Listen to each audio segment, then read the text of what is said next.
Hello everyone and welcome to another Gunpla review, and I figured today we take a look at one of the old 1/100 Gundam Wing figures, that being the Wing Gundam Zero Custom from Endless Waltz. I do enjoy this figure. It's neat, it's alright. It is certainly dated and certainly shows that older Gunpla back in the 90s kind of suffered from the financial crisis, I guess, that was going on in Japan in the 90s, because the quality of them certainly decreases at a hair. Okay, it's gone.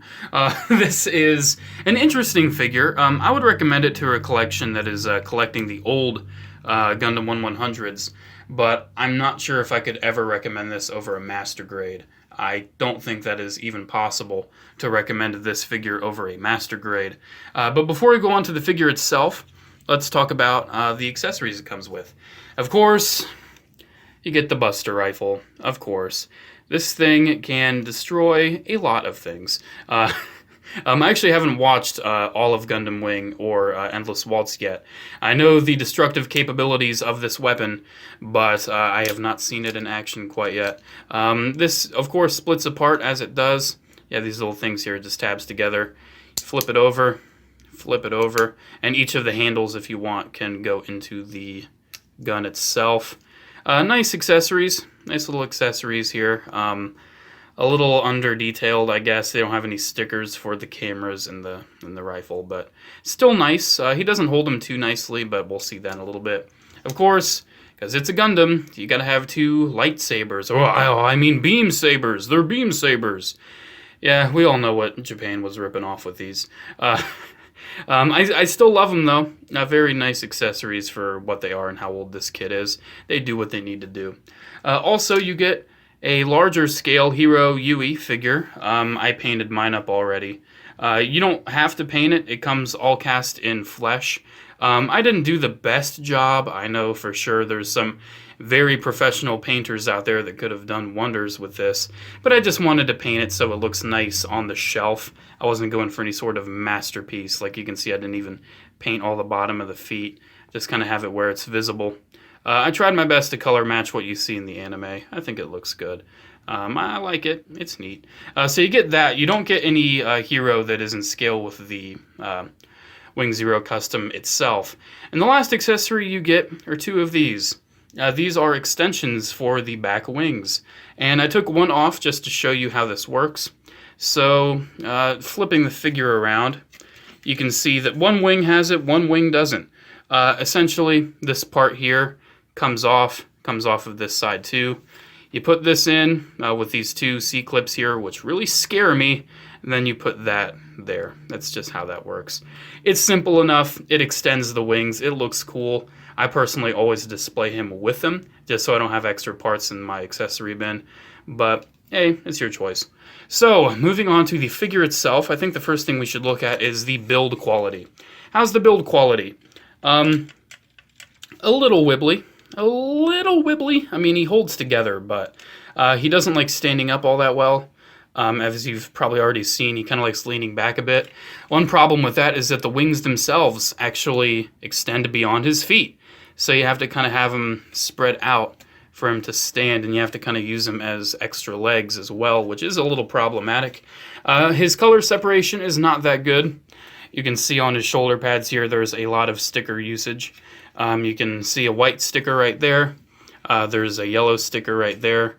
Despite the fact that there's already yellow parts on the model and there's already white parts, they just try to keep it simple, I guess. And look, this part is red. Well, why wasn't that a sticker? That's a small enough part. That's a nice metallic sticker right there in the arm. I really do enjoy that. Both arms have that sticker. He's got blue stickers on the skirt right here. Okay, that's fine. A very, very nice gem sticker in the chest right there. That is one that I cannot complain about. Very beautiful sticker there. And he has a white sticker right there by his chest, which, that works good enough. I think that would have been excusable with a 1144, but 1100, I don't know. It's still a nice looking figure in general. I think the stickers don't look bad. Of course, they do have to bend over like a textured surface. Well, not really a textured, more so just a bent surface. So you can see it's a little problematic. but not too big of an issue. The only painting I did on this thing was on the head, just because I like my Gundams with detailed heads. You can see right here, painted the mouth, painted the side vents, painted the gray on the helmet, painted the gem right there. You can see on the back I didn't do anything. Very nice color separation on the head in general. He's got a red chin. That's not a sticker. That's a little wibbly, which is funny. I'm not sure if you can see, but he does... I think I also painted his eyes, too. That's why you can't really see him too well, because he has clear green eyes, and you can paint around it. I think that's what I chose to do. I might go back and see if it came with a sticker. I believe it did. If you want to sticker that up, I'm sure it came with eye stickers. Overall, the build quality of this thing is nice. Pretty much the only part that likes coming off is the entire backpack. That's a little problematic. And for the rest of showing off the figure itself, I'm actually going to remove the backpack so you can see the articulation of this base figure, because the backpack gets in the way. So how the articulation works on this kit, got a very, very nice ball-jointed head here. Let's zoom in a bit. Very nice ball-jointed head, gives you everything you want to do. He does have little flip-up cannons on his shoulders, which work very well. They work nice, no complaints there. Shoulder pads are on a hinge themselves. Universal joints for the shoulders there. You can see he's got a lot of visible polycaps.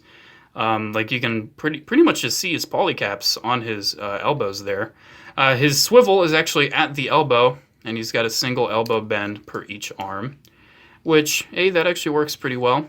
His hands are on ball joints, and he's kind of got a bit of a Transformers masterpiece style of articulation for the hand there. Works all right. He doesn't have any pegs in his hands, though, so that'll be a little problematic when holding his weapons. His waist, he's got a little bit of movement. His hip skirts can move forward a little bit. Side skirts can move, back skirts cannot move, because why would you want your robot with its legs kicking back? He's only got ball joints at the legs, but they work good enough. They get the job done. No thigh swivel. He does have a double knee bend, but it doesn't give you a full bend there. And his legs are a little disappointing. He's got a little joint there in his feet. You can tilt them a little bit, but not too much. Overall, the articulation on the mobile suit itself is fine. And honestly, if you want to collect the 1/100s for Gundam Wing, this guy without the backpack is a really fun figure. He kind of reminds me of an older high-grade 1144. He's very light, though. He doesn't have an inner frame. He's pretty much just what you see is what you get, so he's a very, very light figure. Still good. Still a good figure with the base. Let's move on to the backpack. This is the main reason why it doesn't like staying on. I'm probably just going to glue this after the review. It's just these two pegs. That's it. It doesn't have like a slide down. It's just those two pegs. So the thing itself, these parts of the wings do not move. You can see visible polycap there. Can give you a hinge and a swivel right here. Visible polycap right there can give you a hinge and a swivel for that. And the wing itself, you can see visible polycaps. Got hinges there and hinges there. Back here, let's flip it around. You can see visible polycaps. You can do that. You can extend the wings, which that's a nice bit of articulation. They can't go in as much with the attachment here, but that's to be expected. Overall, the backpack articulates nicely. The visible polycaps do look pretty ugly, but it's what you get. And then when you put the backpack on, of course, you do have the feature of wrapping him around it. So you can bring this over, and you can see these two tabs. And that one tab, they just kind of fit together, and it actually kind of snaps. And if it'll stay on, you can see he's encompassed by his wings. He's looking just as angelic as he always does. So that's, you can see that problem. That's kind of the figure itself. Let's see how he holds his weapons, and then we'll pretty much conclude the review. So his guns, they go in his hand. You can close the fist around it. And you can see when you close the fist, it's not like the Master Grade Dom where it's a really nice solid fit. It just falls out. Let's see how he holds the beam sabers. I don't really think I've displayed him with the beam sabers yet. Wow. It's actually a really good hold. That is a really good hold on the beam sabers. Unfortunately, not on the rifles, which is what most people will want to display him with. Yeah, that's a good hold on the beam saber for sure. I think I may have him holding a beam saber and see if he can hold like the combined form of the Buster Rifle on another hand. Overall, pretty solid figure. As I say that as the backpack is falling apart. Nothing that glue won't fix with the backpack, really. Like you can just glue those in, slot those in. The stickers, they're all right. The color separation is all right. The sculpt is amazing. I can say that the sculpt is really good on this one. Articulation's pretty solid for a kit this old. And you can see you can get some good poses. You can get some good, more basic poses out of him. I would probably recommend maybe giving him a flight stand so you don't have to worry about him falling over so much. Overall, I do recommend this one. I think if you're a fan of the older style kits, like if you think, oh yeah, I want to get some Gundam Wing kits, but no, I don't want to get some of the newer stuff. I want to get the actual kits released from Gundam Wing. These are certainly worthwhile. I had the Shenlong growing up. It was actually pretty incomplete, the normal version of the Shenlong, and it seemed pretty cool. I might rebuy that one. Anyways, guys, hope you enjoyed this review of this good old Wing Zero Custom, one of my favorite Gundams in the entire franchise. Really do dig this design. I dig this figure quite a bit. I'm probably going to end up with the proper master grade eventually, and when I do, I'll make a comparison on that. So anyways, guys, that's pretty much it. Have a good day, and as always, I'll see you in the next one. Bye.